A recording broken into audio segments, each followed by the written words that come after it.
Alhamdulillahi Rabbil Alamin. Wassallallahu wasallam wa baraka ala nabiyyina Muhammadin wa ala alihi wa ashabihi wattabi'in wa man tabi'ahum bi ihsanin ila yaumiddin wa sallama tasliman katsira. Amma ba'd. Para jamaah kaum muslimin wal muslimat, al-hadirin wal hadirat rahimani wa rahimakumullah. Kita masuk ke bab yang baru di kitab Umdatul Ahkam, bab awqati an-nahi, bab waktu-waktu terlarang kita untuk melakukan salat. Berkata muallif rahimahullah taala, an Abdullah bin Abbas radhiyallahu anhuma qala, dari Ibnu Abbas, semoga Allah meridhoinya, dia berkata, syahida indi rijalun mardiyun wa ardahum indi Umar. Kata Ibnu Abbas, syahida,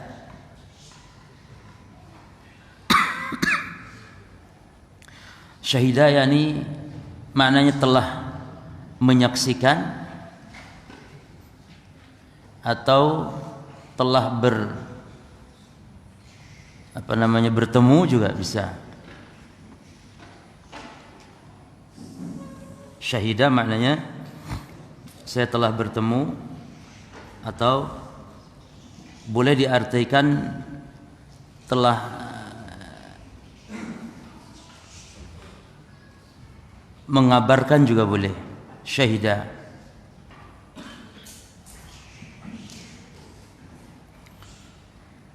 Jadi boleh bayana, boleh a'lama, boleh akhbara.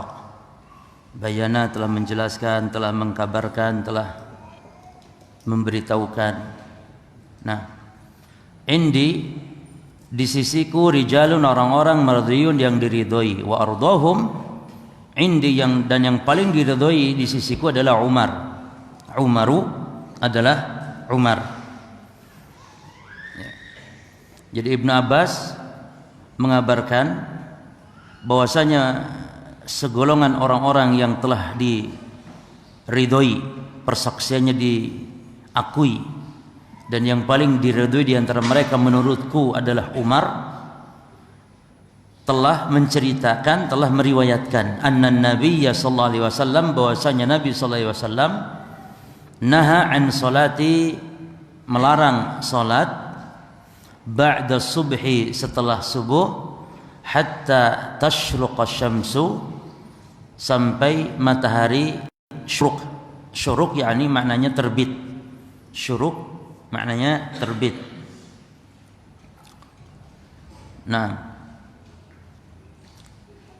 wa ba'dal asri, dan melarang salat setelah asar, hatta taghruba, sampai matahari tenggelam. Tapi kita tambahkan hadis dari Abu Sa'id karena sama materinya.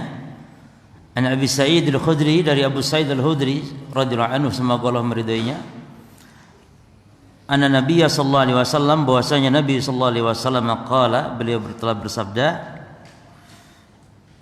la salata ba'da subhi, tidak ada salat setelah salat subuh, hatta tartafi'a syamsu, sampai matahari meninggi, wala salata ba'dal asri, dan tidak ada salat setelah salat asar. Setelah asar atau setelah salat asar, nanti ada khilaf para ulama dalam masalah ini, apakah patokannya setelah waktu asar atau setelah salat asar. Jadi, hatta taghiba syamsu, sampai matahari tenggelam. Nah, kedua hadis ini,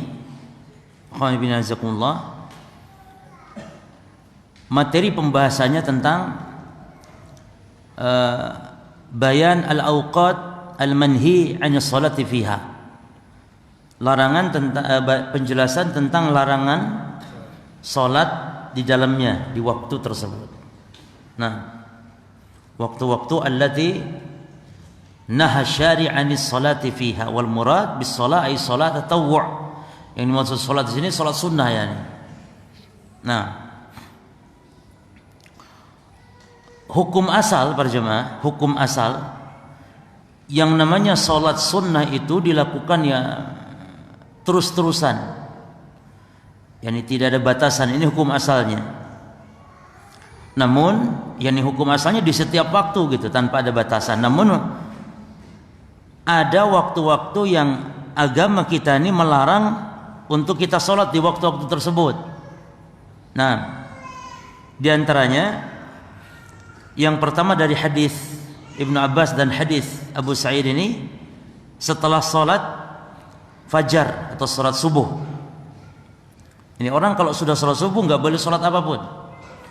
Sampai kapan? Ila tulu'i syams qida rumh, sampai terbitnya matahari ukuran yakni setinggi tombak. Jadi kalau kita ini sekarang para ulama mengatakan sekitar 15 menit dari terbitnya. Makanya kita kalau sholat syuruk, kan ada jadwal syuruk, itu tidak boleh pada waktu tersebut, tidak boleh. Tapi nanti setelah 15 menit atau afdolnya ya 20 ke atas, 20 menit ke atas. Karena waktu syuruk maknanya waktu tulu', sedang terbit-terbitnya. Kalau misalnya syuruk terjadwal jam misalnya 5.40 misalnya, maka tambahkan 20 menit, berarti berapa? Jam 6 lebih berapa? 40 lebih 20. Jadi jangan pas jam 5.40-nya. Baik. Kemudian yang kedua, wa 'inda qiyamiha hatta tazul. Dalam hadis yang lain disebutkan ketika matahari di tengah-tengah sampai tergelincir. Nah, kalau sudah tergelincir berarti masuk waktu zuhur. Ya. Dan yang ketiga dari setelah salat asar hatta taghruba syams, sampai tenggelamnya matahari. Berarti ada berapa waktu di sini? Ada 3 waktu. Jadi waktu di tengah-tengah itu waktu duha habis, waktu zuhur belum datang. Itu waktu matahari di tengah-tengah. Sampai akhirnya tazula, sampai matahari tergelincir. Karena waktu zawal tergelincir matahari adalah datangnya waktu salat zuhur. Ya. Baik.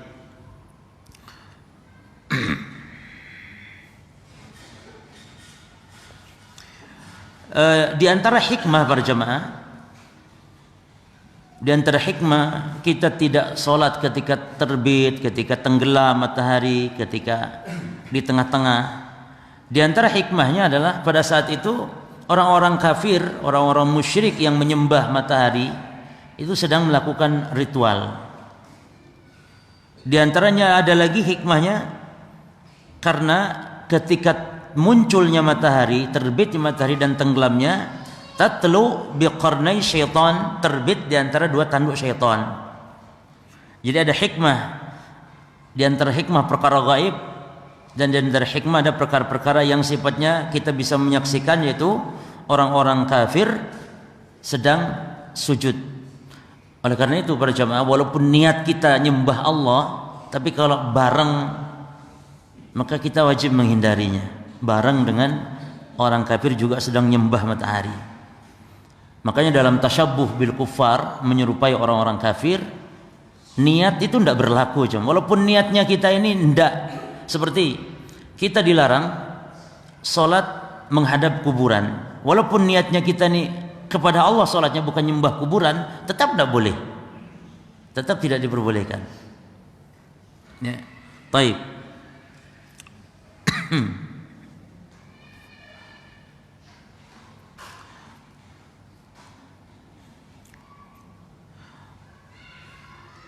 Imam bin Muqayyim mengatakan tentang hikmah ini para jemaah,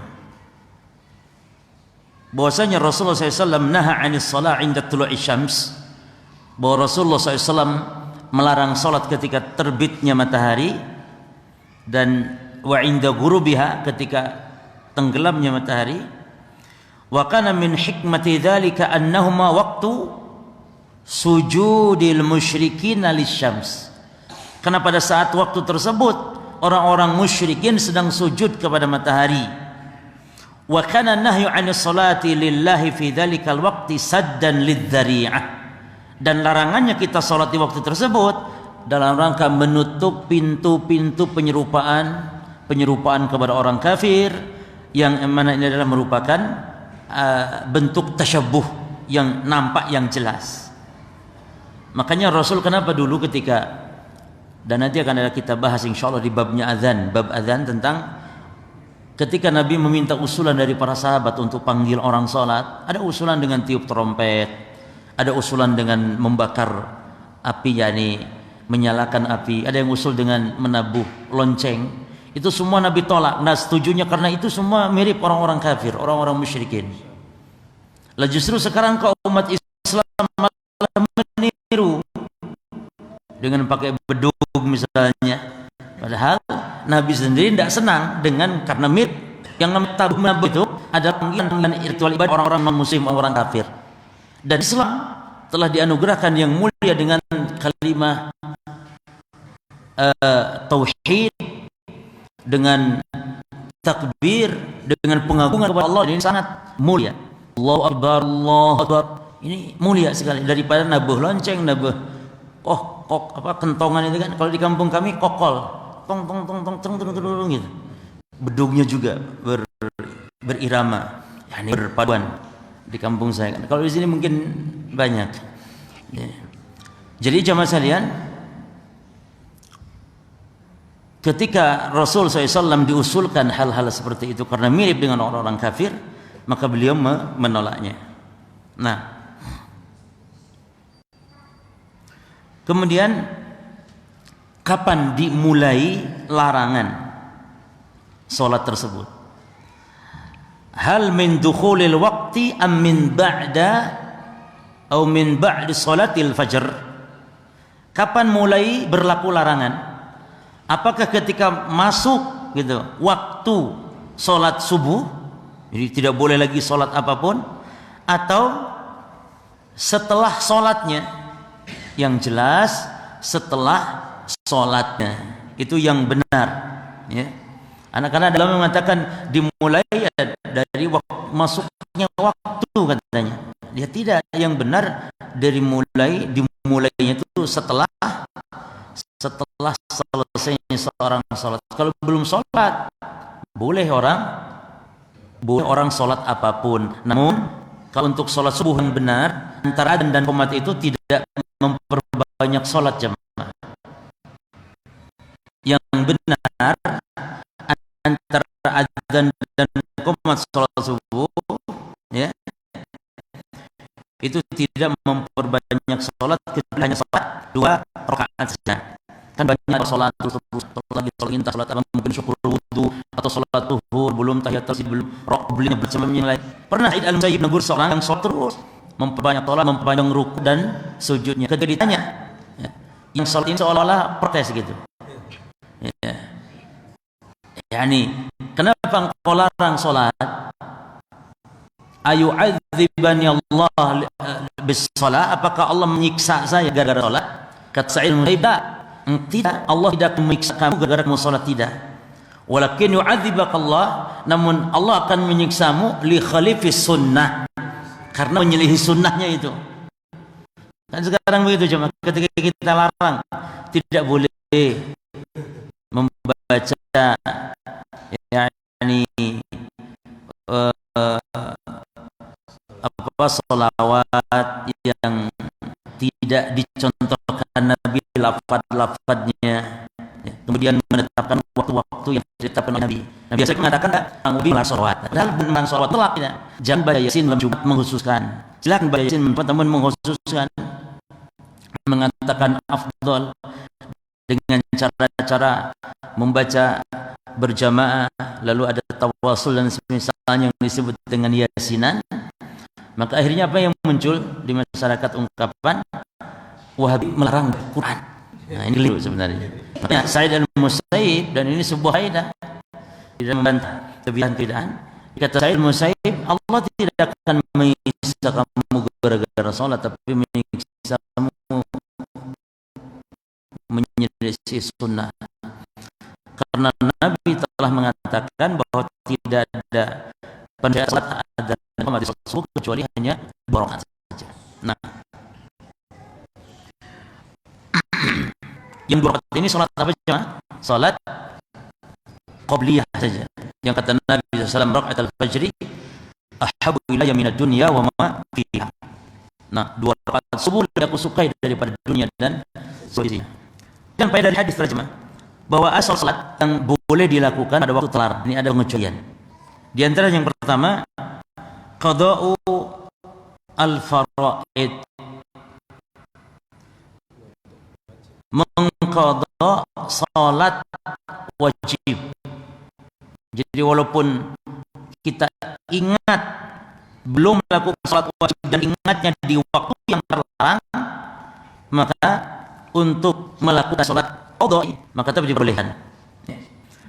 Karena yang namanya faraid, waktu salat wajib itu kalau tertinggal karena lupa itu namanya dain, utang yang wajib, maka wajib ditunaikan alal faur. Kalau utang wajib ditunaikan alal faur, lam tarahi, alal faur yakni segera, bukan dilambat-lambatkan. Oleh karena itu ketika Nabi mengatakan manasya salatan falyusruha idza dzakaraha la kafarata illa dzalik. Siapa yang lupa salat wajib, terluput karena lupa, maka salatlah ketika ingat, tidak ada kafaratnya kecuali salat ketika dia ingat. Jadi kalau orang ingat salatnya lalu ingat tapi nanti deh selagi, nanti apalagi nanti malam, tidak boleh. Ingat saat itu satu salat. Kita lupa salat duhur, ingatnya jam 1 subuh atau jam 1 malam, salat jam 1 malam salat duhur. Jadi jangan di besok dan apalagi nantilah 2 hari lagi, belum lupa lagi nanti. Baik.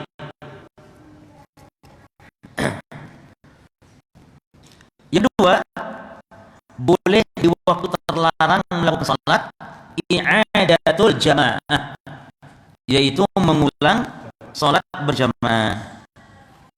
Salat itu nggak boleh 2 kali dilakukan kecuali kalau dalam rangka berjamaah, dan boleh dilakukan ya, mengulang tersebut apabila di posisinya mengulang dari waktu yang terlarang. Jadi orang sudah sholat subuh kan tidak boleh sholat subuh, atau orang mungkin sudah sholat asar kan tidak boleh sholat. Namun kalau dia mengimami orang yang belum sholat, atau ikut berjamaah kepada orang yang sholat, atau sedekah kepada orang yang sholat dengan cara menjadi makmumnya kita, maka itu dibolehkan ya.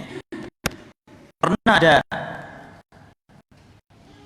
2 orang sahabat yang tidak ikut sholat, dia malah diam duduk di pojokan masjid. Ketika selesai sholat, Nabi tegur dia, Nabi tanya, bukan ditegur, Nabi tanya ya. Nabi SAW, ma mana'akuma an tusalliya ma'na, kenapa kalian berdua, atau apa yang menghalangi kalian berdua tidak ikut sholat bersama kami berjamaah, kata Nabi. Di antara adab Nabi, adab Nabi SAW, tidak langsung mudah menyalahkan. Kenapa ini enggak sholat? Haram tidak sholat gitu ya. Berjamaah ikut, tanya dulu Nabi SAW. Mungkin ada faktor-faktor lain. Maka ketika dia ditanya begitu, mengatakan qad shalaina fi rihalina ya Rasulullah. Ya Rasul, kami sudah sholat di tempat kami. Gitu. Maka ketika masuk di masjidnya Rasul, tidak ikut sholat lagi karena sudah di tempat sholat kami. Lalu kata Nabi, la tafa'alu. Kata Nabi, kalau gitu jangan dilakukan, jangan diulangi. Ya. Idza shalla ahadukum fi rihali, apabila yang salat, yang sedang salat berjamaah ya, mendapat imam walam yusalli, dan imam itu belum salat, maka falyusalli ma'ahu, maka salatlah bersama imam tersebut. Yani kalau ada mendapati orang salat berjamaah, ikut salat berjamaah kembali. Fa innaha lahu nafilah. Fa innaha lahu nafilah. Karena bagi orang yang salat kedua kali tadi, padahal sudah salat di tempat lain, salat yang kedua ini baginya adalah salat tambahan, salat sunnah, salat yang bernilaikan ibadah. Jadi sahabat Mu'ad bin Jabal. Mu'adz bin Jabal salat bersama Rasulullah. Kemudian beliau pulang ke kaumnya nunggu belum salat Isya. Dan Mu'adz sebagai imamnya, berarti Mu'adz tiap malam melakukan salat Isya kembali. Ya. Ini menunjukkan bolehnya dan boleh dilakukan pada saat waktu yang terlarang. Mungkin salat subuh, mungkin salat asar. Setelah salat asar dia salat asar lagi.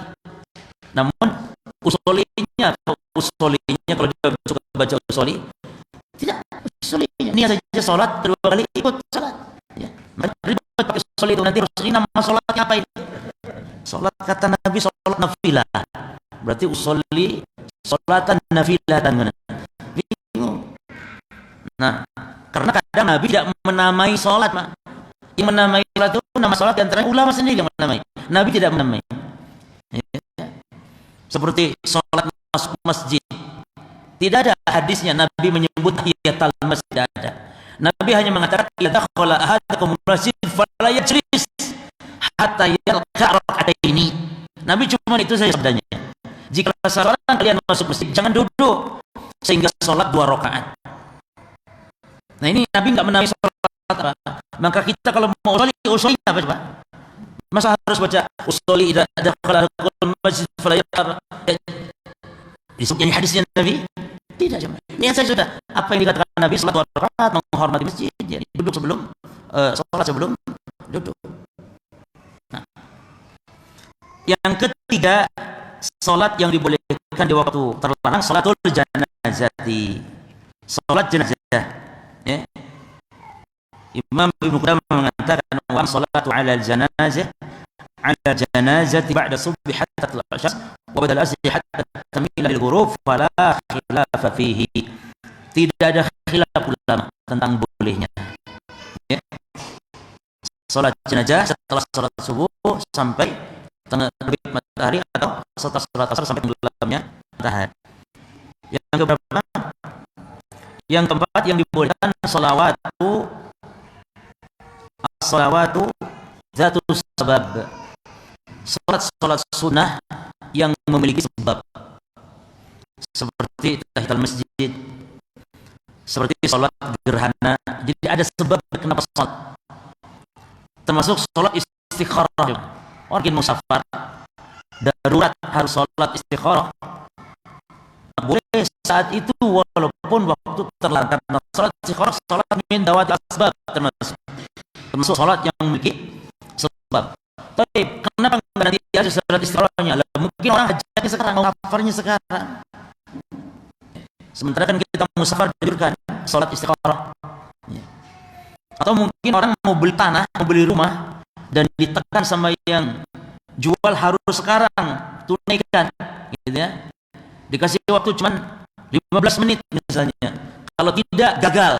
Berarti kita butuh salat istikharah sekarang juga untuk menjadikan atau menggagalkan apa jual beli tersebut misalnya. Maka salat waktu yang terlarang.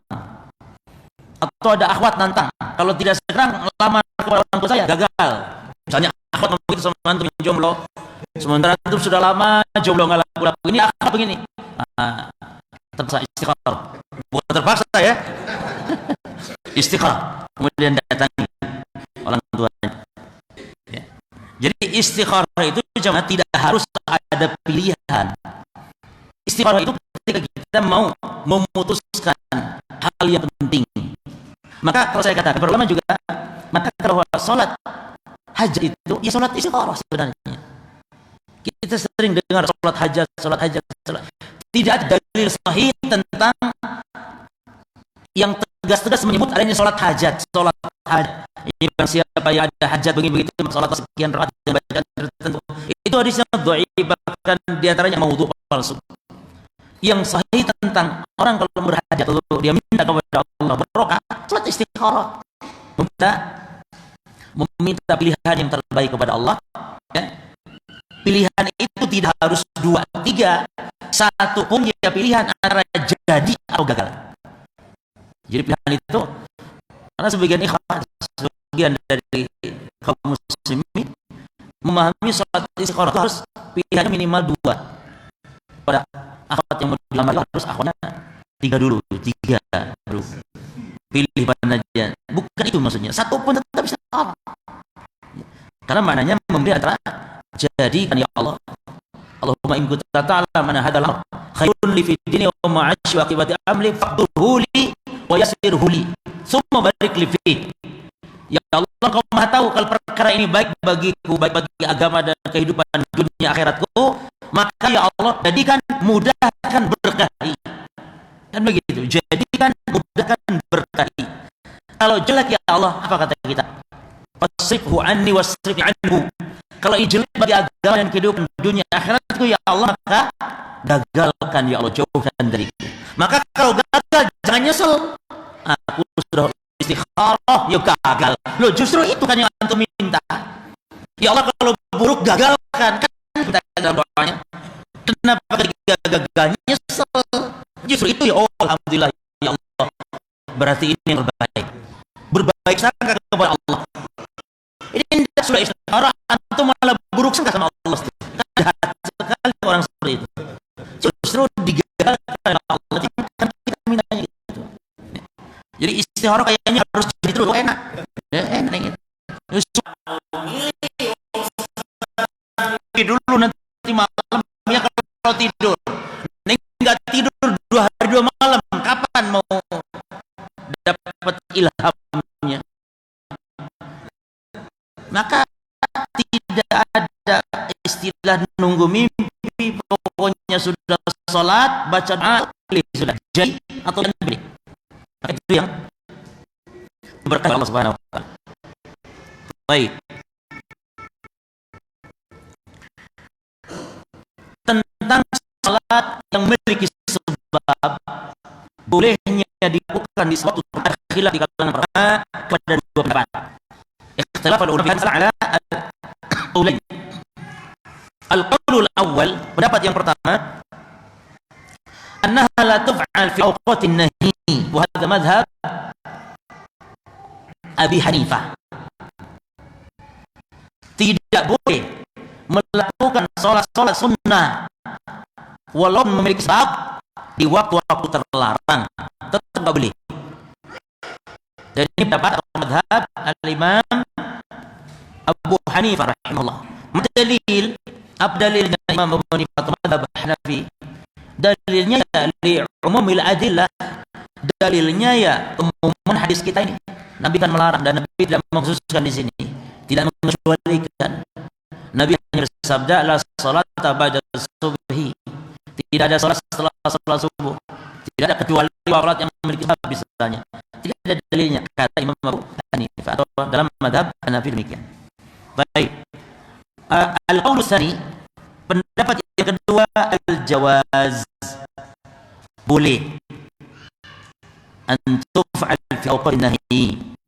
Boleh untuk melakukan salat yang memiliki sebab, di antara salat sunnah walaupun di waktu yang terlarang. Dan ini mazhabnya al-Imam Syafi'i wa ikhtarahu Syekh al-Islam Ibnu Taimiyah wa Ibnu Qayyim, juga dipilih pendapat oleh Imam Ibnu Taimiyah dan muridnya Ibnu Qayyim, dan juga termasuk di antaranya ulama al-mutaakhirin dan Syekh bin Baz rahimahullah taala, dengan dalil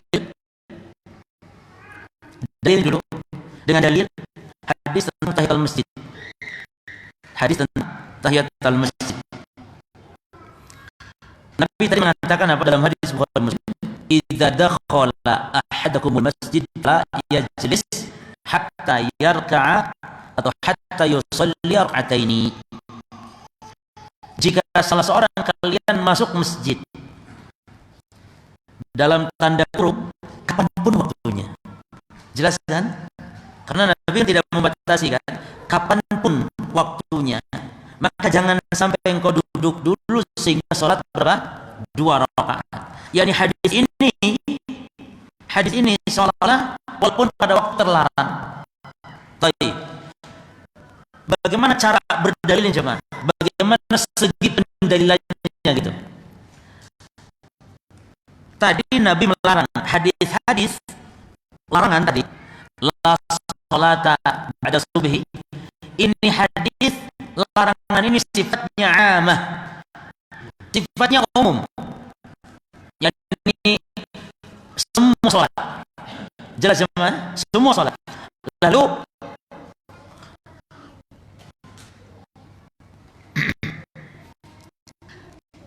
hadis tentang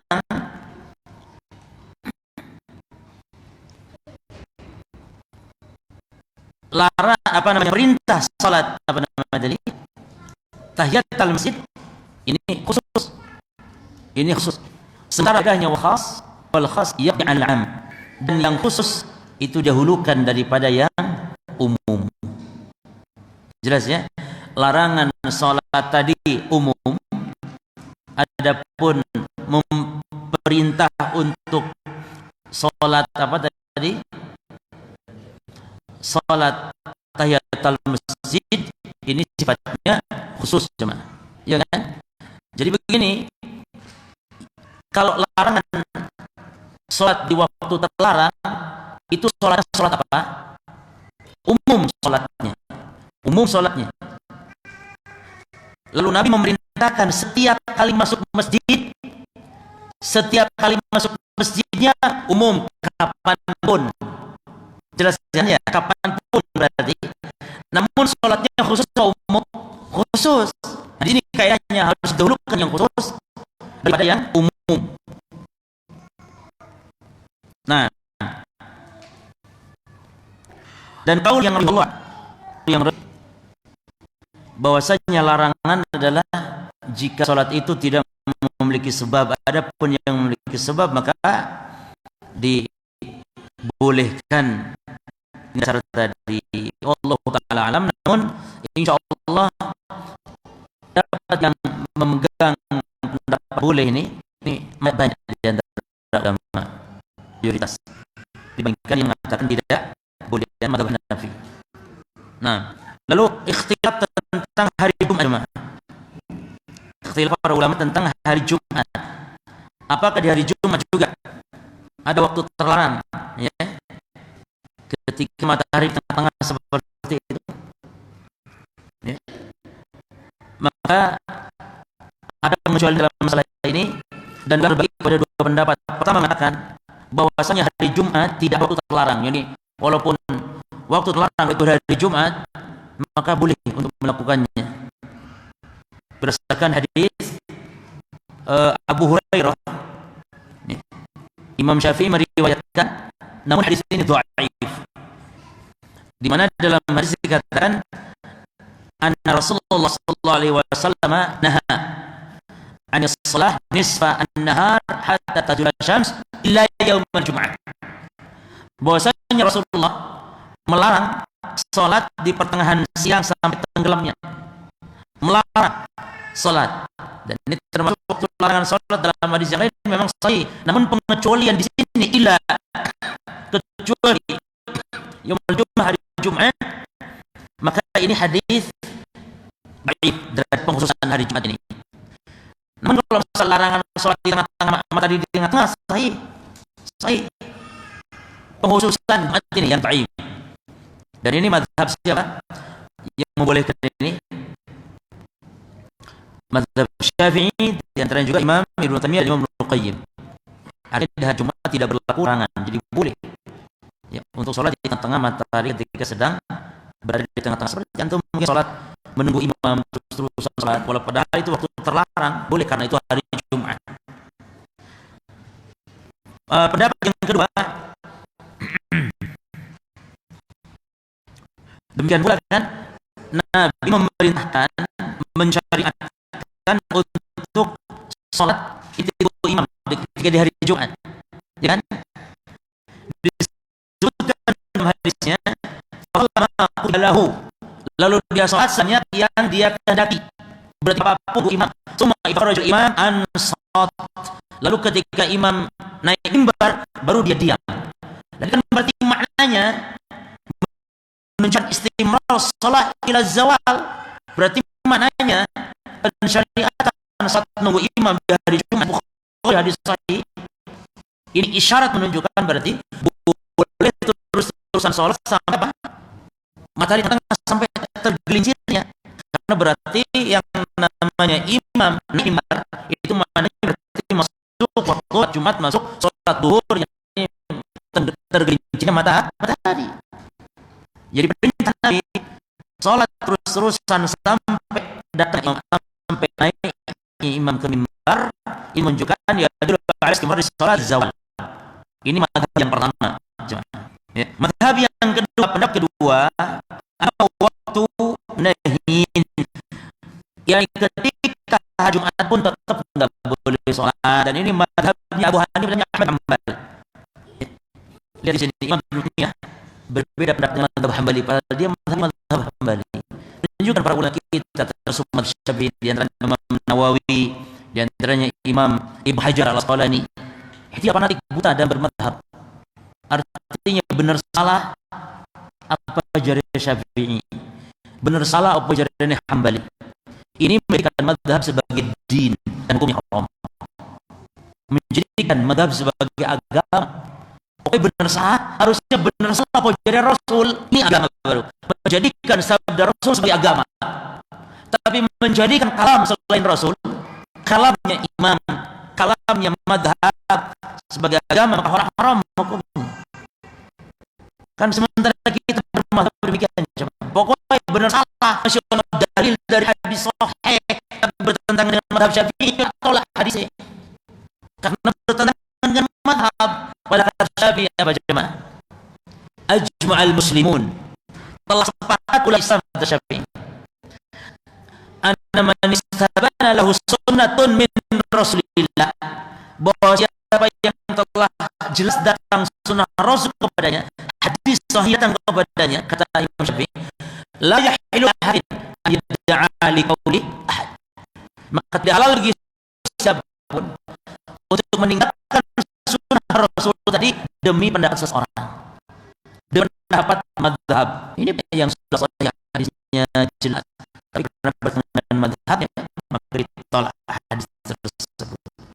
Ini menjadi madhab sebagai agama. Jadi silakan bermadhab pun jangan menjadi sebagai agama. Madhab artinya sebagai sarana alat untuk mempelajari sebuah disiplin ilmu, fitrahnya ilmu fikih.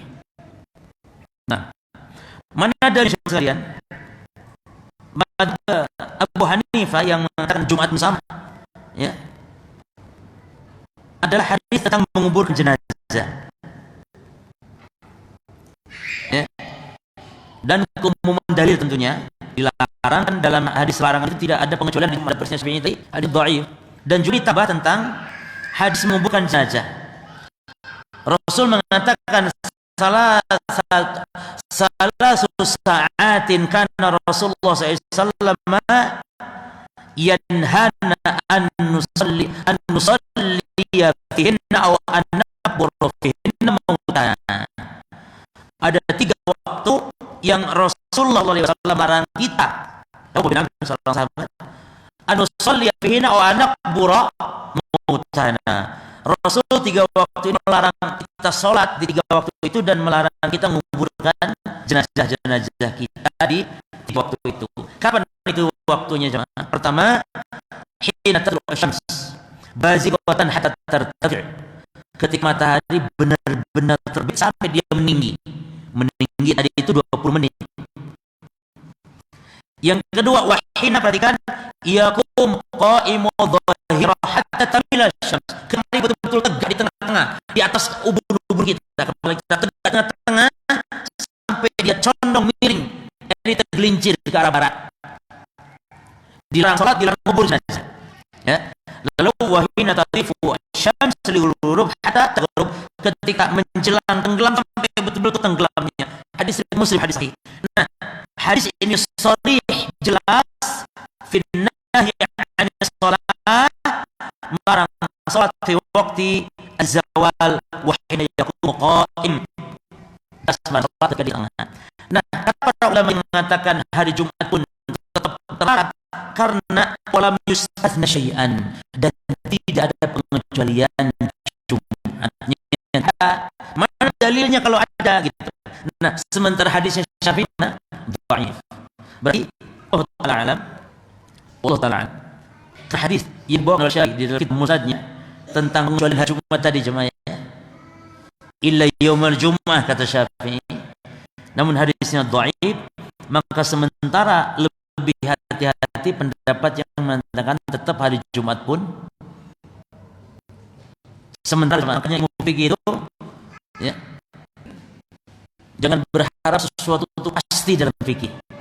Sekarang menyatakan hadis sahih ternyata dapat hadis dhaif, maka berubahlah. Biasa para ulama kita merujuk dari fatwa, rujuk dari pendapat. Jadi sementara kita dengan sebab hadis tersebut dhaif, kayak mazhab Hambali, mazhab Hanafi yang mengatakan hari Jumat pun tetap tidak diperbolehkan. Kenapa? Karena tidak ada dalil yang sahih tentang pengecualian dibolehkannya salat di tengah-tengah matahari saat hari Jumat. Namun kalau di Mekah baru hadisnya sahih.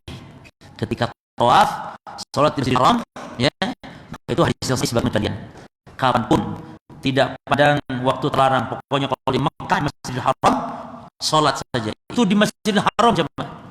Adapun di kota Mekah yang bukan Masjidil Haram tetap berlaku. Hanya di Ka'bah saja. Dan ini sebagai pengecualian Ka'bah. Nah, pengecualian Ka'bah ini baru pengecualian yang sahih. Nah, termasuk para jemaah sekalian, di antara bahasan yang kita perlu tambahkan adalah tentang mengqadha salat qobliyah subuh yang biasa dilakukan ketika teruput. Nah, ini dibolehkan untuk melakukannya setelah salat subuh langsung. Walaupun yang afdal tetap nunggu matahari nanti, yang afdal ya, afdal. Namun kalau khawatir kita nanti masih sibuk, maka boleh melakukannya setelah sholat subuhnya langsung. Maka jangan melarang kalau ada orang setelah sholat subuh kok sholat lagi 2 rakaat. Maka kita lebih baik dia sholat qobliyah yang terluput, dan itu boleh. Pernah di zaman Rasulullah SAW, ada orang yang setelah sholat itu dia sholat subuh, dia sholat lagi.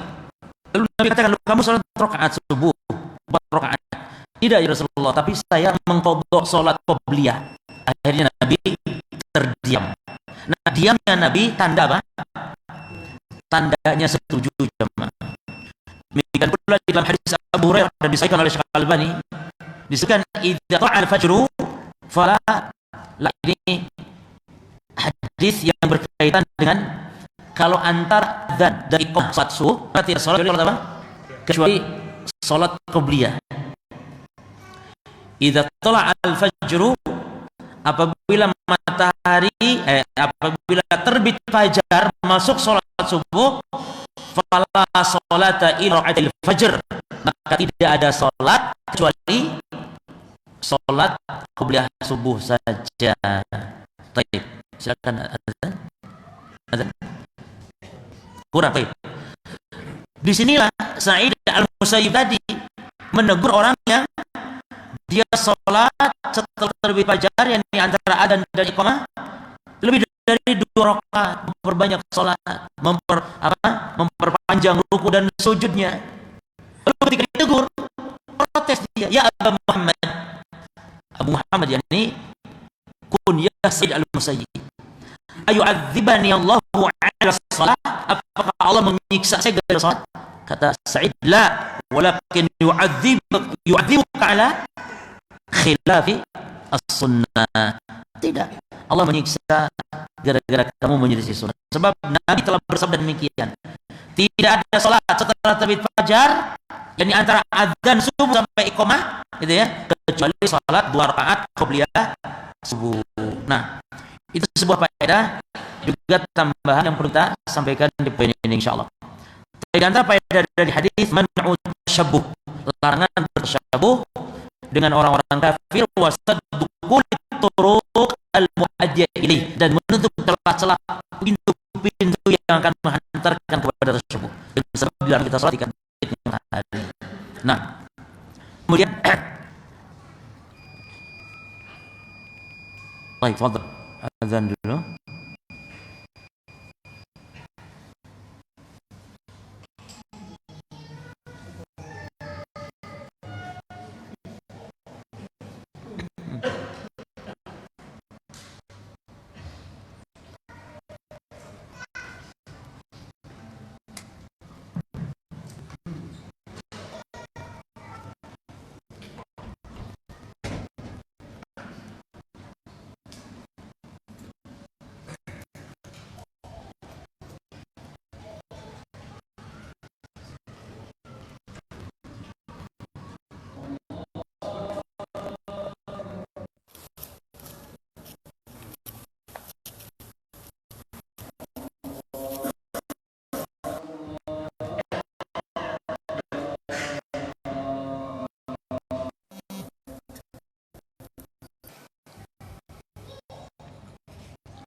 Bismillah, alhamdulillah, wassalatu wassalamu ala rasulillah wa ala alihi wa ashabihi wa man wala. Ikhwan fillah, jazakumullah. Kita bacakan perkataan Imam An-Nawawi terkait makna dari matahari terbit di antara dua tanduk syaitan. Sebagaimana Nabi telah melarang salat di saat matahari sedang terbit dan di saat sedang tenggelam. Nah, dalam hadisnya dikatakan, dalam hadis Muslim, fa innaha taghrub baina qarnai syaitan,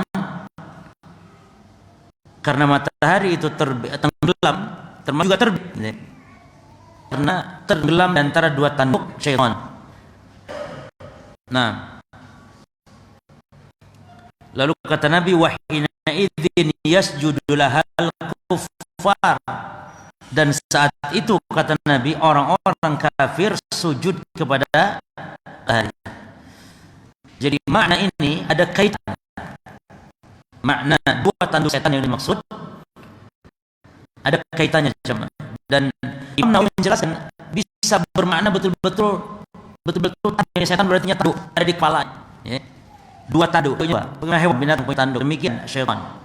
Maka kata beliau, al-murad biqarnai syaitan, yang dimaksud dengan dua tanduk syaitan, yakni hizbuhu wa atba'uhu, secara maknawi berarti yakni golongan setan dan pengikut setan. Nanti kan ada terkait dengan makna sujud pada jemaah. Berarti maknawi, ya, pengikut. Wakilah, dan ada yang mengatakan di antara ulama tentang maksud dua tanduk syaitan, matahari terbit adalah bersama dengan di atas dua tanduk syaitan, yakni quwwatuhu wa ghalabatuhu wa intisharuhu wa fasaduhu. Maksudnya yakni rusaknya ketika intishar ini ketika menyebar keburukannya di saat itu. Jadi saat terbit, saat tenggelam matahari, sedang menyebar keburukannya setan tersebut. Itu makna tanduknya. Jadi tetap ini masih secara maknawi. Nah, sekarang yang kedua, yang ketiga kata Imam Wakil, dan dikatakan di antara maknanya karena nahiyatar ra's. Maksudnya dua tanduk yang ada di pojokan kepala ini, di sini. Di pojokan kepala ini, wa nahu ala bahirihi wa hadha huwal aqwa. Dan makna dari lafaz dari hadis dua tanduk setan, ya itu makna secara zahirnya, dan ini makna yang lebih kuat. Ya kita tanduk, ya tanduk. Kalau Nabi mengatakan tanduk setan, ya berarti setan punya tanduk, gitu. Berarti ya tanduk betulan, ya. Dan maknanya apa? Nah, baru kalau itu diartikan tanduk betulan, setan itu punya tanduk betulan, lalu maknanya apa? Kok matahari terbit antara dua tanduk setan? Maknanya ini dia, antara terkaitannya dengan makna sujud orang kafir kepada matahari. Terkaitannya kata Imam Nawawi, mana tadi? Apa? Qalu wa makna, dan ulama mengatakan makna ini annahu bahwasanya itu, ya, yudni ra'sahu ila syams fi hadhihi al-awqat, setan kepalanya pada saat tenggelam tersebut itu didekatkan sengaja dengan matahari, didekatkan supaya apa, jemaah? Supaya apa? Liyakuna asajiduna laha minal kufar, supaya orang-orang kafir yang sedang sujud ke matahari itu seolah-olah sujudnya kepada siapa? Jadi setan itu ini disujudin sama orang, ini disujudin supaya itu saat, gitu. Demikian kasjidina lahu bis surah wa inna yakunu lahu tusallitu dhahir. Oleh karena itu, ya, sebagaimana bentuknya dia nanti sujud kepada setan, dan saat itulah yakni yang dimaksudkan oleh makna dari hadis. Di perkataan para ulama tentang tanduk setan bisa makna secara maknawi dan bisa makna secara hissi, secara indrawi, secara zahir. Dan maksudnya pun kalau mana secara zahir apa? Yani setan memang sangat mendekat. Setan sangat mendekat. Bahkan setan ini paling senang kalau ditaati oleh manusia. Yang penting taat saja. Diberikan semua keinginannya. Yang penting taat saja atas perintah. Makanya kadang kita kalau ada orang kesurupan, minta butuh, minta bubur, minta telur ayam, saya turutin. Karena senang dia diturutin. Misalnya antum ruqyah, ya dia bilang saya mau keluar panas biasanya gitu ya. Tapi syarat kata dia. Antum tanya apa syaratnya? Minta cerutu, minta jisamsu. Itu supaya antum memberi sesuatu yang sengaja itu. Karena orang ingin sembuh biasanya turutin, padahal setan cukup diturutin toh senang dia. Apalagi biasanya nurutinnya, perintahnya biasanya dengan nyuruh sesuatu yang syaratnya apa? Jangan tuh air selama 40 hari. Dia berarti butuh sholat. Nah itu. Tayamum ya. Enggak boleh tayamum tanpa sebab. Nah. Terus insyaallah di sini kita masuk ke hadis yang berikut. Pembahasan berikutnya tentang apa jemaah?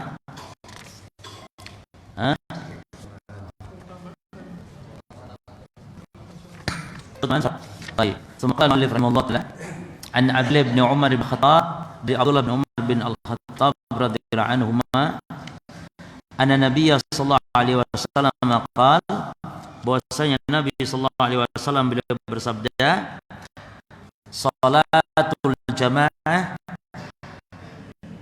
salat berjamaah afdal lebih utama min salatil fi wa salatil yani satu ini salat sendiri fadhi mana tadi bisab'in wa ishrin darajah dengan 20 berapa? 27 derajat. Dalam lafaz itu ada yang derajatnya cuma 25.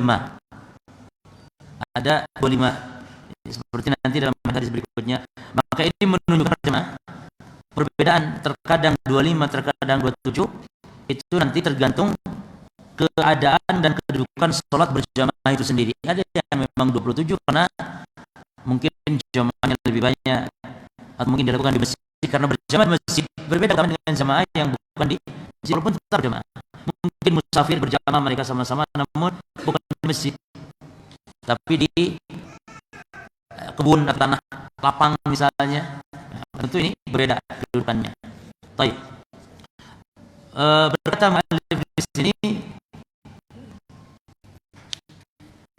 hadis menjelaskan tentang fadli as-salati salati al-jamaah, keutamaan salat di dalam berjamaah. Dan khilaf para ulama tentang hukum salat berjamaah. Khilaf para ulama tentang hukum salat berjamaah. Baik. Sebentar dulu, tadi ada yang mengatakan hadisnya berapa? 27, ada yang mengatakan 25. Nah. Maksudnya para jamaah yang 27 ada perbedaan kata para ulama. Yang maksudnya 27 li sholatil jahriyah, yang salatnya jahriyah. Wa li 25 li shalat sirriyah. Dan yang 25 derajat itu salatnya salat sirriyah. Itu diantara apa namanya yang menyebabkan perbedaan jumlah derajat. Ada lagi yang mengatakan di ulama yakhtalif bi ikhtilaf ahwal al-musallin. Berbeda sesuai dengan perbedaan keadaan yang salat. Yani orangnya ada yang dapat 25, ada yang dapat 27, tergantung kamalus shalah, tergantung kesempurnaan salatnya. Ya, antum yang salatnya sempurna ya dapat 27. Yang salat banyak ya banyak gerak sana kemari ya berarti 25 jemaah.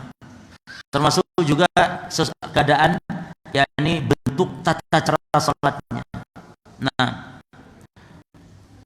kemudian yang membedakan juga akhbaru awalan bil qalil, bisa jadi Nabi diberitahu oleh Allah pertamanya cuma 25 25 derajat. Lalu a'lamahu Allah Ta'ala bi ziyadatil fadl fa akhbara biha. Lalu Nabi diberitahu lagi oleh Allah ternyata ada juga tambah jadi 27. Lalu Nabi menyampaikan padanya dua riwayat. Yang satu 20, karena itu dikatakan oleh Nabi, lalu Allah memberitahukan lagi menjadi 27. Inilah di antara kemungkinan atau sebab kenapa ada perbedaan lafaz tentang keutamaan salat berjamaah. Ya, Nabi terkadang mengatakan 25 dan Nabi terkadang mengatakan 27. Nah, baru sekarang pembahasan yang penting tentang ikhtilaf ulama hukum salat berjamaah. Sepakat ulama tentang disyariatkannya. Naam, sepakat. Tidak ada khilaf disyariatkannya. Berjamaah.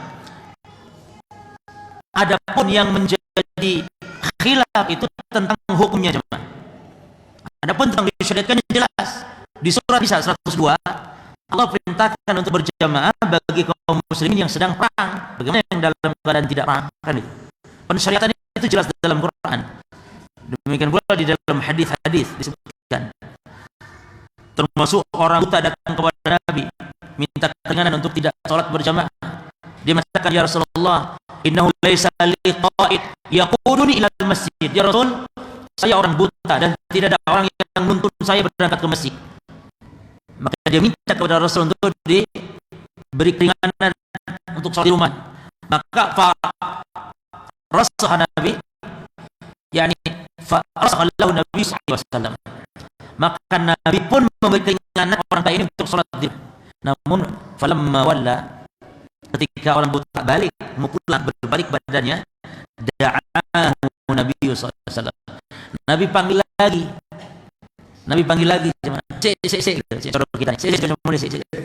Ditanya, hal tasma'un nida? Padahal tadi sudah diizinkan, sudah ya oke lah kamu karena tidak ada yang nuntun, kasihan sudah di rumah. Tapi mau pulang ditanya lagi, kamu dengar adzan tidak? Kata Nabi, hal tasma'un nida? Kamu dengar adzan tidak? Kata Nabi. Kata orang buta, na'am ya Rasulullah. Yang adzan ya dengar ya Rasulullah. Kata Nabi, itu wajib. Gak jadi. Kata Nabi, kalau gitu ya kamu wajib berarti masjid dengar adzan. Maka tolak ukur kita ini kewajiban untuk berjamaah masjid, dengar adzan tidak jamaah. Kalau antum enggak dengar adzan, hidup di hutan dengar adzan, maka tidak ada kewajiban untuk ke masjid. Antum tinggal di hutan sendirian, ke masjid jauh enggak dengar suara adzan, berarti antum sholat di hutan saja. Tapi kalau dengar adzan, harus man sami'a nida falam yujib fa sholatallahu ila min udzain. Siapa yang dengar adzan namun tidak penuhi panggilan adzan, tidak ada salat baginya, kata Nabi, kecuali ada udzur. Maka jadilah lelaki yang saleh, jangan menjadi lelaki yang salihah. Salatnya di rumah itu lelaki salihah. Maka ibu-ibu, suaminya kalau salat di rumah itu lelaki salihah. Mau bersuamikan salihah, harus digebuk ke masjid. Harus bantu itu harus bantu suaminya. Harus ada cepat ke masjid, cepat, harus begitu. Digerucuk di sana ya, jangan dibiarkan. Baik. Ada khilaf pada ulama kepada beberapa pendapat. Pendapat pertama, hukumnya wajib. Baik, waktunya cukup, masih panjang ini bahasan. Cukup. Baik. Al-qaulul awwal kepada empat pendapat minimal. Pendapat pertama, annaha wajib atau annaha wajibatun. Pendapat pertama hukumnya wajib, dan ini mazhabnya Hambali, termasuk para ulama dan antaranya para ulama Syafi'i. Dalil mereka tadi perintah Allah untuk berjamaah pada saat kondisi perang di surah Nisa 102. Berita tentang orang buta tadi, ya kan? Dalil ketiga tentang man sanida falam yujib fala salat Allah. Siapa yang dengar adzan dan tidak memenuhi panggilan adzan, maka tidak ada salat baginya, kata Nabi. Al-qaulu tsani, pendapat yang kedua, dan ini mazhab Syafi'i. Pendapat kedua mengatakan fardu kifayah. Kalau yang tadi fardunya fardu ain. Kalau sekarang mazhab Syafi'i fardu kifayah. Kalau seorang muslim telah melakukan bagian lain. Nah, Imam Syafi'i mazhabnya fardu kifayah. Tapi Syafi'i enggak pernah jadikan yang dikifayahi Kalau pegang mazhab Syafi'i yang jadinya dikifayahin terus gitu. Orang kan sudah mesti berarti biar kita di rumah karena kewajiban zagur. Ya, ini mazhab Syafi'i demikian. Yang menjadi dasar Syafi'i ini yang tidak wajib. Karena dia mengatakan sholat jamaah itu afdol. Kalau afdol berarti maknanya apa jemaah? Ya lebih utama sajalah dibanding sholat sendiri. Berarti kalau lebih utama, ya berarti tidak wajib. Ya, baik. Yang ketiga, mengatakan sunnah muakkadah.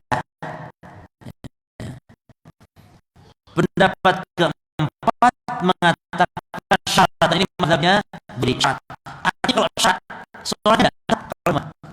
Dan tentu ini pendapat yang mengatakan wajib. Ya, wajib. Ini sholatnya tetap sah namun berdosa dia. Kalau berdosa berarti bisa mengurangi nilai pahala dari sholat tersebut. Nah, maka sah sholatnya orang yang sholat ya, dan mencukupi untuk dia apa namanya berdosa. Nah, hal yang 20 ya. Kemudian hal yang syarat masjid itu pahala yang berjamaah bersyarat apabila dia menyempurnakan wudu di rumahnya. Ya. Menyempurnakan wudu di rumahnya. Sebab di dalam hadis memang demikian disebutkan bahwa tentang sang yang sholat berjamaah ke masjid disebutkan barang siapa yang berwudu di rumahnya, ya. Man tatahhara fi baitihi, barang siapa yang tatahhara, yang bersuci di rumahnya. Ini syarat jemaah. Maka tidak boleh wudu di masjid, tidak boleh. Antum wudu di mana? Di rumah. Jangan sampai orang Islam di rumahnya ada air banyak, lalu nanti dia nanti saya wudu di masjid, tidak boleh. Itu memang jadi itu batal wudu. Jadi masjid wudu seolah-olah untuk apa? Orang yang memang darurat saja sebenarnya. Wudu itu di rumah. Di rumah wudunya. Man tatahhara fi baitihi. Summa syarat yang kedua, summa masya ila baitin min buyullah liyaqfarin min fa'illah. Dia berarti menuju rumah Allah, tujuannya untuk memberikan kewajiban. Syarat yang kedua, berangkat ke masjidnya itu niatnya untuk sholat berjamaah dengan niat yang ikhlas karena Allah Subhanahu wa taala. Itu baru berjamaah. Maka ada di masjid itu tidak boleh mampir dulu ke mana, mampir di rokok warung. Masjid berjamaah. Masjid itu satu tujuan masjid. Maka kata Nabi SAW, kanat khutwatahu ihdahuma hutu khati'ah, maka langkahnya itu yang langkah pertama menggugurkan dosa, wal ukhra tarfa darajat, yang satunya mengangkat derajat. Jadi ada syaratnya orang berjalan, jadi tidak sembarang jemaah. Jadi orang yang berjalan dengan pahala syarat wudu di rumahnya, kemudian dia niat masjid ya untuk apa?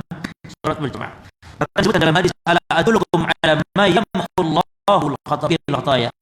Maukah aku beritahukan, kata Nabi, kepada perkara yang membuat dosa digugurkan oleh Allah, wa yarfa bi darajat, dan diangkat derajat oleh Allah. Wala ya Rasulullah, sahabat mau ya Rasulullah. Apa itu? Nabi mengatakan isbabul wudu 'alal makarih.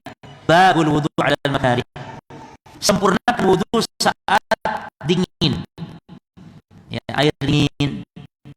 Itu orang kan wudunya asal-asalan karena saking dinginnya.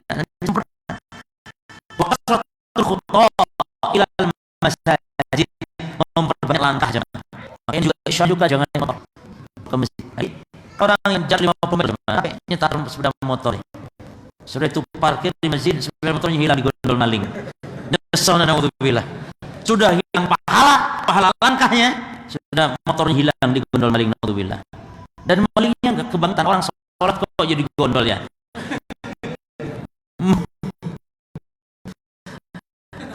Baik. Jadi isyarat menunjukkan wa yamshi wa lam yajal fi antara.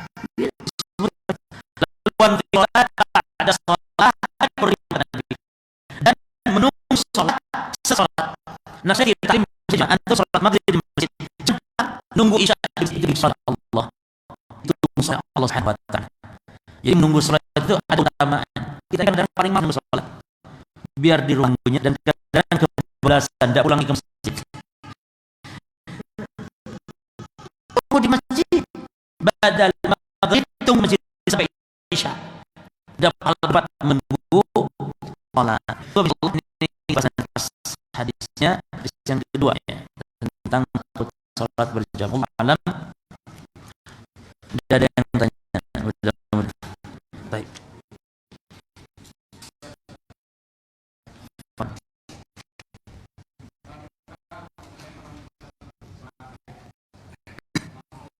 Nah,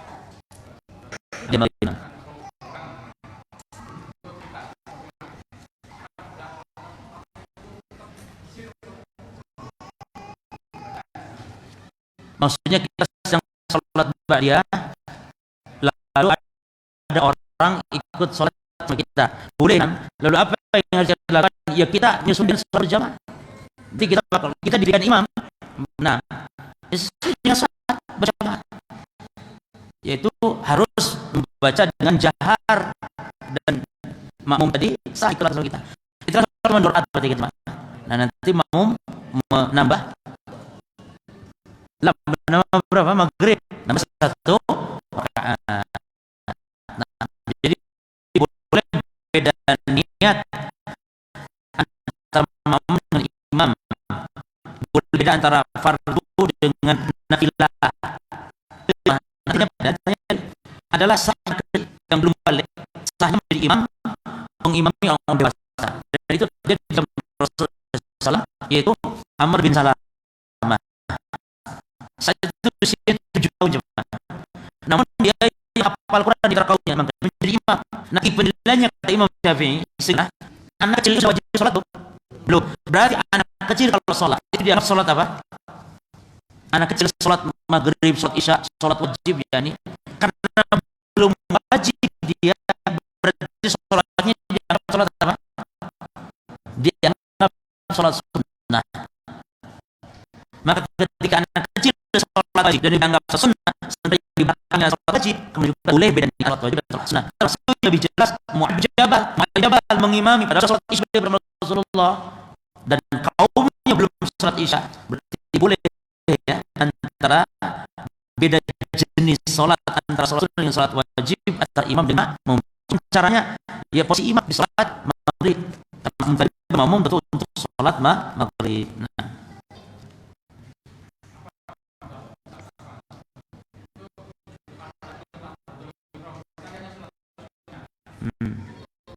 begitu untuk orang yang keren.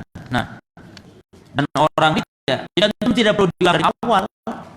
Yang tadi dapat Fatihah misalnya, hatta dapat surat pun, dapat rukunya antum, berarti dapat berapa? Satu rakaat. Nah,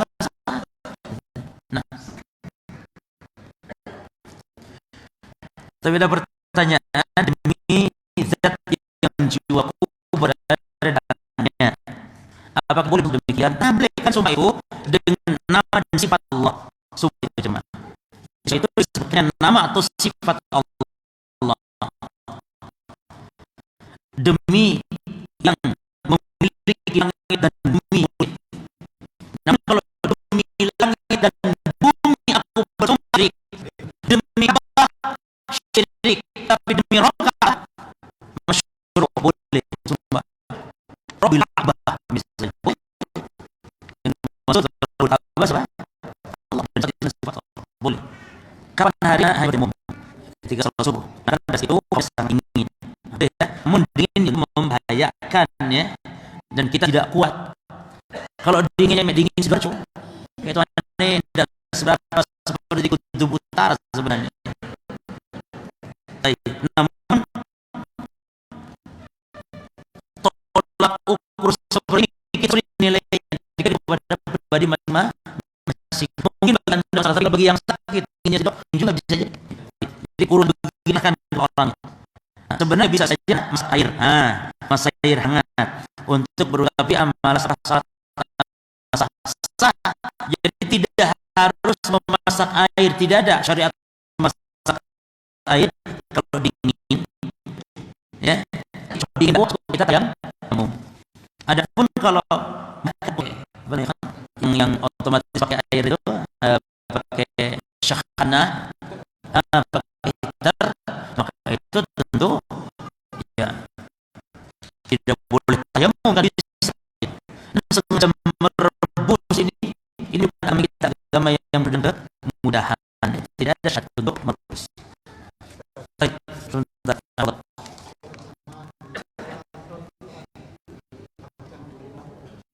Nah, masjid jemaah definisinya segala tempat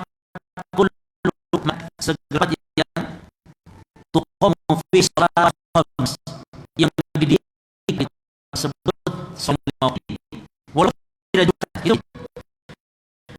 Nah, khilaf sama antara wakaf dan tidak wakaf. Dapat wakaf itu tidak bersyarat, karena bisa jadi wakaf karena harus memiliki tapi wakaf bangun masjid, maka disyariatkan tetap masjid di masjid tersebut. Makanya di sini nanti berlaku tentang jual beli di masjid tersebut. Ini definisi penting. Atasan masjid yang di masjid yang disyariatkan tahir masjid dan diharamkan jual beli. Ini masjid yang seperti khilaf dalam masalah wakaf. Adapun kalau antum ditanya ganjaran yang dapat ganjaran, cuma masalah hukum adanya tahiyatul masjid, hukum jual beli dan wallahu a'lam yang rajih alam wakaf dan yang digunakan waktu ya, dan dia sebagai masjid, walaupun masjid instansi masjid siapapun maka tetap mendapat hal, tetap boleh untuk berjamaah dan semisalnya. Nah, silakan Pak.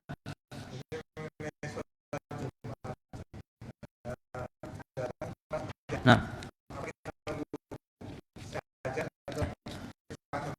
bagus bagus. Jadi masjid dan adzan ini diintikan dan Jumat dan adzan ketika baik adzan yang lagi adzan yang pertama ya, apalagi adzan yang pertama atau adzan yang ketiga adzan sholat Jumat. Apa yang kita lakukan jemaah? Kalau adzan sholat dulu adzan sampai selesai, langsung kita sholat ayat masjid, karena menegakkan adzan hukum wajib. Sejauh adzan mendengarkan adzan, mendengarkan khutbah hukumnya wajib, sementara mendengarkan adzan dan jawab adzan hukumnya sunnah. Sementara kita wajib harus didahulukan. Adapun sholat 5 waktu maka dua-duanya bisa dapatkan waktu selesai baru kemudian sholat. Kita berburu-buru Jumat, makanya ketika tersebut ketika khotib sama untuk sholat tahiyatul masjid namun dipercepat sholatnya. Nabi pas sedang masuk sore kata Nabi dan sore kurang duduk cuma Nabi dalam keindahan ketika menegur Rasulullah mana sudah Sulaik masuk langsung Nabi sedang khutbah dengan adab Nabi SAW. Nabi langsung tegur, Nabi tanya dulu, as-sholat raka'ataini Sulaik. Nabi tanya dulu, wahai Sulaik, kamu sudah sholat 2 rakaat? Kata Sulaik, la ya Rasulullah, belum ya Rasulullah, qum falyusalli. Kata Nabi, bangunlah kamu, sholat cepat sholatnya. Kenapa jelas sholat? Tidak, mungkin dia sudah sholat di pojok Nabi tidak lihat, dudukkan saja jadi ada tidak mudahnya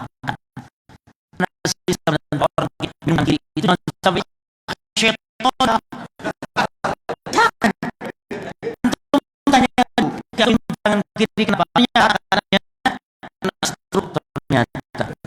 Ya, struktur tepat. Lalu kan itu sudah ngomong antum dalil sudah dalil.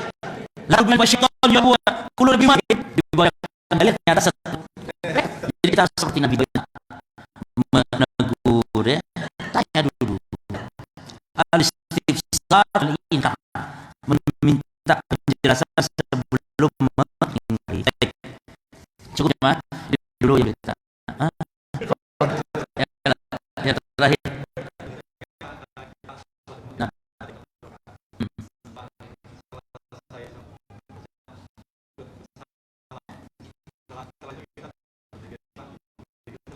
Baru ingat. Ya. Atau ya. Kesakitan setelah nah, terus sendiri kita manusia. Terus tambah satu rakaat kemudian sujud. Kapan sujudnya? Salah sebenarnya yang benar. Setelah atau sebelum?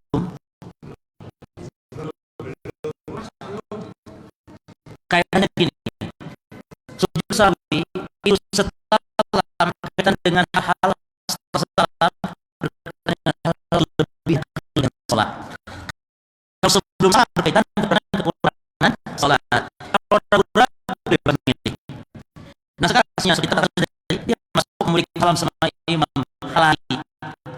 Kurang sholat setelah kemudian susah itu kan salah.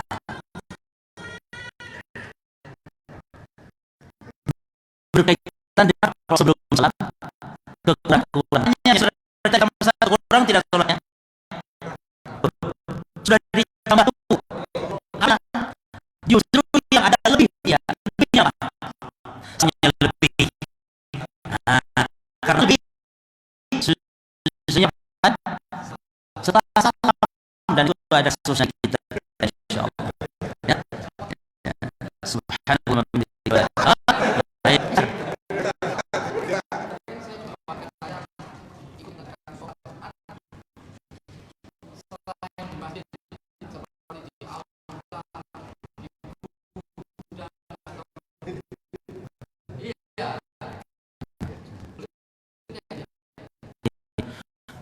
Masalah bolehnya boleh ya.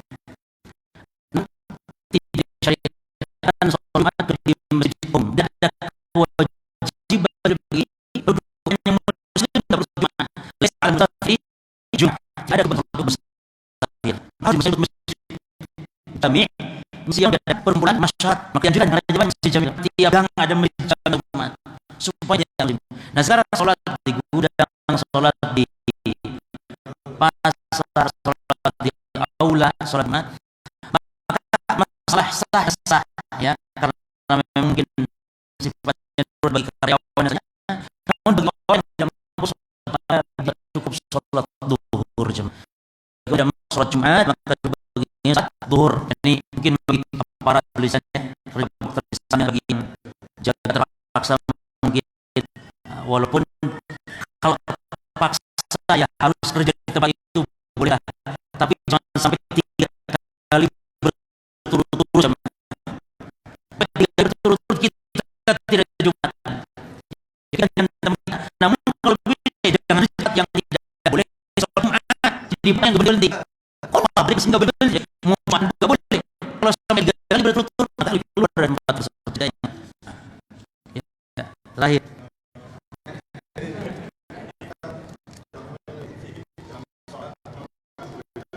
nah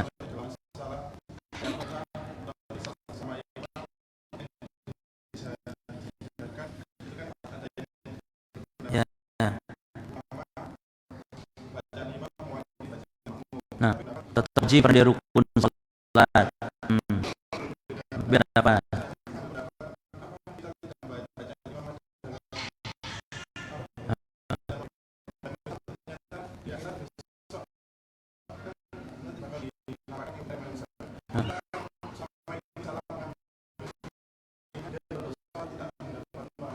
baik terkait masalah bersikap terhadap perselisihan ulama dalam masalah maka ini dimaafkan oleh Allah jemaah. Selama kita sudah bersungguh-sungguh memilih dalil yang kuat, maka di akhirat kalau berkaitan dengan masalah ini akan dimaafkan oleh Allah. Masalah sifatnya sifat boleh berdapat dalam hal ini. Namun menurut tetap sudah bersungguh memilih pendapat yang paling kuat dan andalan. Di orang yang mengatakan boleh orang awam itu taklid, namun tentu betul-betul tidak bisa dan bisa membedakan memilih dalil. Nah, orang boleh taklid itu berjemaah taklidlah kepada yang dikenal ke dalam ilmunya dan ketakwaan kewarnanya. Bagi penuntut ilmu tidak boleh taklid demikian, tetap harus bisa memilih dalil yang paling kuat, ya. Nah, berbeda dengan maksudnya sesat dan kebenaran dan kesesatan. Kalau sama-sama masalah ijtihadiyah bukan itu permasalahan, bukan masalah sesat dan benar.